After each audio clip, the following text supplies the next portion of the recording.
Abakungu okuva Minisitule y'Amasannyalaze n'Obugagga obw'Ensibo batuyanidde mu kakiiko ka Paalamenti akalondoola ensimbi y'omuwi w'omusolo bwe kabadde kabakunya bakabuulira ensonga yaviirako abakulu abo okukyusa ensimbi akawumbi kamu obukadde 1000 ezaali ez'okukola emirimu emirala olwo bo ne beetumiikiza ne bazissa mu bintu bye zaali zitateekeddwa kukola. Any attempt to spend, to shift money from one to the other amounts to a mischarge. That is what I want you to help your accounting officer to know. Akakiiko kano akakulirwa omubaka wa Jinja East Paul Mwiru abaka bakatuulako bagamba nti bino byonna babizudde oluvannyuma lw'okwekenneenya alipoota ya ssaawalizi w'ebitabo bya gavumenti eyakolebwa mu mwaka gwa 2013-2014.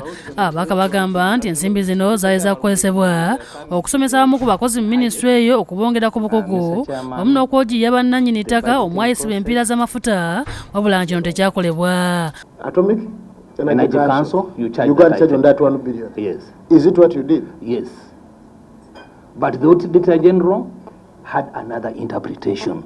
Wabula akola ng'omubalizi wa minisitule eno Paulo Mubiru wamu n'omubalizi omukulu Joseph Odoi bategeeza nti okukyusa ensimbi zino ne bazikozesa ebintu ebirala byonna babikolera ku biragiro ebya minisita w'Amasannyalaze n'Obugagga obw'Ensibo nga baziwa abakungu ba minisitule eno ng'ensako okusobola okugenda emitala w'amayanja. And I understand if it is transferred to other organization and you say it is semi-autonomous, I think they would spend, isn't it?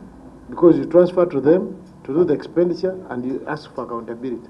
Kyokka bino boogedde byogere wabula tebaleese bujulizi buwandiike obubikakasa. Wano ababaka okubadde Henry Musaasizi ow'essaza ly'e Rubanda East wamu ne ttiimu Lwango ow'Ekyamuswa batabuse ne bategeeza ng'abakozi ba gavumenti bangi bwe batakyassa bitiibwa mu bukiiko bwa Paalamenti olwo ne badda ku nsimbi y'omuwi w'omusolo ne badiibuuda nga n'oluusi ensimbi tezikola ebyo biziteekeddwa kukola. Why some of these people just take us for formality is because they know once we finish appropriation and give them money, they have a leeway to use it the way they want. So any attempt to weaken our power is an attack on Parliament. Akakiiko kakubidde kategeeza ng'abakungu ba minisitule bwe bagenda okugenda ne poliisi ya Paalamenti okuleeta ebbaluwa ekakasa nti vulugono yenna bamukolera wansi wa minisita Irene Muloni. We are going to use police to go visit the ministry and we get those documents.